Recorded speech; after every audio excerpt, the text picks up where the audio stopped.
Hi, my name is Donna. And what you're about to hear, it's not a confession. It's not quite a warning either. It's just the truth told slow and plain, the way the hills whisper when no one's rushing them. Before we begin, take a breath. Like, share, and subscribe. It's a small thing, but it means the world to me. Your support lets stories like mine keep finding the light. I live alone now. Just me and the crows and this old timber farmhouse tucked deep in the fog-wet hills of Northern Yorkshire. James, my husband, passed 12 winters ago. He used to say these hills keep secrets like a priest. I suppose that's true. They've kept mine. The house is sturdy if a bit tired. The porch leans like it's thinking too hard. The wind whistles through the cracks just enough to remind me I'm still breathing. And every morning I brew my tea, button my cardigan, and carry on. My son Arthur visits often. Too often maybe. He's got that easy smile, the kind folks mistake for kindness. Always arriving with something in hand. A box of biscuits. A bouquet of flowers. A wrench for a door hinge that never asked for fixing. Just checking in, Mom, he says with a voice as smooth as the syrup he pours on his toast. He was a good boy once. Sweet and clever if a little restless. But the world taught him fast that charm can buy more than hard work ever will. And somewhere along the way he learned to wear affection like a mask. First I thought he missed me. That he came for company. He'd sit on the porch swing, tell me about his week. Mostly complaints and half-made plans, and offer to handle the things James used to. Let me take care of that, he'd say, reaching for the bills. You shouldn't be worrying about finances at your age. That was the first flag. It wasn't just the words, it was the way he looked at the checkbook. Like it was a door he meant to open. Then came the questions. Light at first. Dripping casually. Have you thought about a will, Mom? He asked once, swirling his tea like he couldn't care less. Just in case. You know. For peace of mind. I nodded. Told him I had it handled. He smiled. But not with his eyes. After that, his visits got longer. Hung around till dusk. Spent more time out back, poking around the tool shed or tapping at the boiler as it owed him answers. One morning I caught him looking through the bedside drawers. Said he was looking for spare batteries. I didn't ask why the batteries had to be in my personal file drawer. That evening I locked my bedroom door for the first time in 20 years. Not because I was scared. No. I've lived through loss, through war, through a winter where we had to burn furniture to stay warm. Fear doesn't live here anymore. But wariness? That's an old friend I trust. Arthur walks through this house like he's sizing it up. Like it's not a home but a prize. Fingers grazing picture frames. Measuring corners. I've seen that look before. On buyers and appraisers. Strangers. It's strange, isn't it? To look at your only child and see a stranger wearing your son's skin. So I started writing things down. Dates. Words. Glances. The little tell a liar forgets to hide. I keep a small red ledger in the sewing cabinet now. Not for spite. For memory. For clarity. Because when the truth begins to twist, you need something solid to hold on to. These hills, they don't forget. And neither do I. Arthur came again the next weekend. Storm had passed through the hills 2 nights before, left branches scattered like bones across the path, and knocked out the fuse in the back room. He offered to fix it, of course. Said he'd learned a thing or two from YouTube. I let him. Watched from the hallway while he crouched with a flashlight and fiddled at the panel like a boy playing soldier. Later, after he left, the lights flickered again. So I fetched my own tools, lit a lantern, and knelt by the panel myself. The metal was cold. The screws weren't tight. It wasn't until I reached for the wiring underneath that my hand brushed something strange. Wood, but not part of the panel. A cut slat beneath the floorboard, loose enough to lift. My fingers curled around the edge and pried it back. Tucked inside was a small black box. No label. A red light blinked slowly like a heartbeat. I held it in my palm for a long moment. It was a microphone. One of those little recorders you see in spy films. Too new, too deliberate. It hadn't fallen there. It had been placed. I didn't cry. Didn't shout. I wrapped it in a dish towel, set it in the bread tin, and poured myself a cup of tea. The next morning I went through Arthur's coat. It was still hanging on the peg by the back door. He never remembers to take it. I patted down the pockets like folding laundry, gentle and careful. And there was a receipt. Hardware shop in Skipton. Same model number. Dated 2 weeks ago. I stared at it for a long time. Just stared. Then I folded it and slipped it into my ledger. Between March 8th and March 12th. Underlined twice. The next odd thing was my cane. I've had that cane since the fall I took in 9. Walnut handle, brass tip, made just right to bear my weight when the cold settles in my bones. I was walking out to the post box when it gave way beneath me. Snapped like driftwood. Landed hard on the gravel. Skinned my palm and scared the breath out of my chest. When I turned it over, I saw the truth plain as day. Cut. Not cracked from pressure but tampered from the inside. Hollowed, then sealed smooth as no one would notice. But I did. Always do. That same week the Mini gave out. I was headed down toward the village for flour and vegetables when the brakes stuttered. Not failed outright but faltered, just enough to send a message. I drifted through a bend too fast, tires whispering against the edge of the embankment.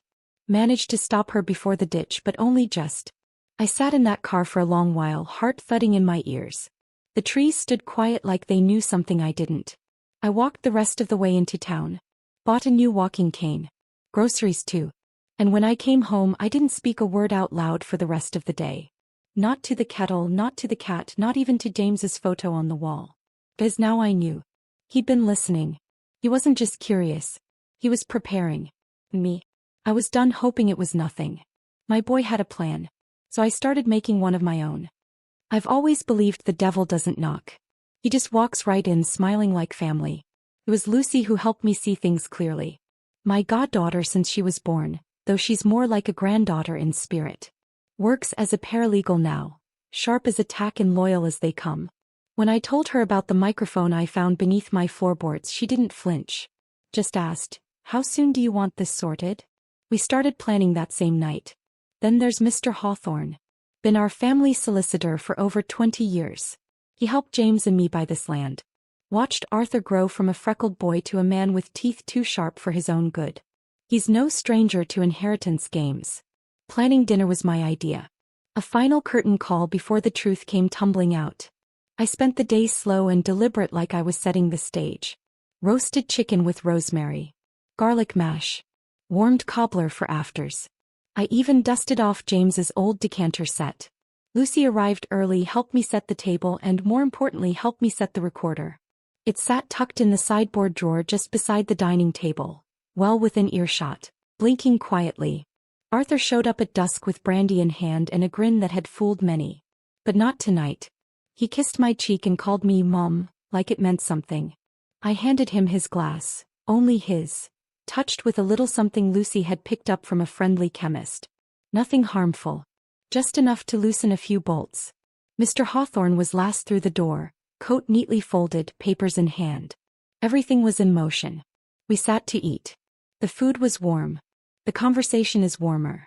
Arthur talked circles. About repairs I never asked for, investments he thought I should make, how lonely the hills must get. He drank half the glass before the soup cooled. Then came the moment. I laid my fork down, looked at each of them in turn and said, "Before dessert I have something to share." Arthur paused, spoon midair. "I've updated my will," I said. "Effective last week. The house and land are being left to the Hilldale Preservation Trust. James would have liked it that way." He laughed, dry, forced, too quick. "Come off it, Mom. You're not serious." But I was. Mr. Hawthorne pulled the papers from his folder and set them gently on the table. Lucy stayed quiet but alert. Arthur's smile faltered. His eyes darted between the three of us. He reached for his glass again, nervous. That's when I said it. "I know about the microphone. And the receipt in your coat pocket. I know about the brake line on my Mini. And the cane." The silence was thick. And then, like something bubbling up from too far down, he snapped. "You weren't supposed to find out until it was done," he muttered, too loud for his own good. "You were going to leave it to me anyway. What difference would it make if it came a little sooner?" There was. Arthur's hands shook. His eyes darted again, like a boy caught stealing from the church plate. "You tried to kill me, Arthur," I said, voice quiet but firm. "And for what? A bit of land? Some faded china and a cracked roofline." He didn't answer. He just stared down at his plate, cobbler untouched. But I knew then he finally realized he'd lost. Not just the land. But the story. The legacy. The right to pretend he was still the boy I once rocked to sleep. And I sat straighter. Because for the first time in months I could finally breathe. Arthur had gone quiet after his outburst. That brandy had loosened his tongue, but now shame was clamping it shut again. He sat slumped, eyes darting across the table, Lucy's steady glare, Mr. Hawthorne's tired frown, my folded hands. I wiped them clean on a linen napkin, not from mess but from habit. From years of serving others. This time I was serving something else entirely. Justice, I suppose. I caught Lucy's eye. Just a flicker. She stood and excused herself to the hallway. Said she needed a breath of air. But I knew where she was headed. The constable was already parked just down the lane, waiting. Lucy had called him 2 hours before dinner. Quietly, carefully. An old friend from school who owed her a favor. Off duty but not off principle. He knew what to listen for. And the recorder had given him all he needed. Meanwhile, Arthur rambled, tried to backpedal. I didn't mean for it to go that far, he said, voice thick and slow. I just wanted to nudge time along.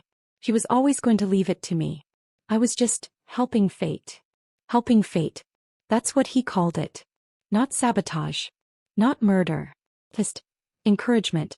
Lucy came back inside and took her seat again like nothing happened. The knock at the door came a few minutes later. They stepped inside, 2 officers, one in plain clothes, the other in uniform. Arthur stood fast, knocking his chair over in the process. His face went pale and his mouth moved, but no sound came out. The constable pulled a small device from his coat. Pressed play. Arthur's voice filled the room, nervous, angry, broken. You were going to leave it to me anyway. What difference would it make if it came a little sooner? The look on Arthur's face, like a child who touched fire and realized too late it burned. They cuffed him gently and told him his rights. He didn't struggle. Just looked at me, eyes wide, like he still couldn't believe I'd done it. That I'd outplayed him. But I wasn't playing. By dawn, the hills were quiet again. The officers had gone. So had Arthur. Lucy stayed the night just in case. We didn't talk much. Just sat by the window watching the fog roll back over the fields. I packed a small bag that morning. Not because I was running. Just done. Done carrying the weight of a house that had started to feel like a trap. Done waiting for footsteps that didn't belong. The house will go to the Hilldale Trust. Let them turn it into something kinder. Something that remembers the good more than the bad. As for me, I've got a little cottage by the sea waiting. One I used to dream about when James and I were younger. I locked the door behind me one last time. Arthur won't be sitting in that chair again. That echo is mine now. Thank you for watching. If you've stayed with me through this story, I'd be grateful if you liked, shared, and subscribed. Your support means more than you know. Stay kind, stay sharp, and watch who you trust before it's too late.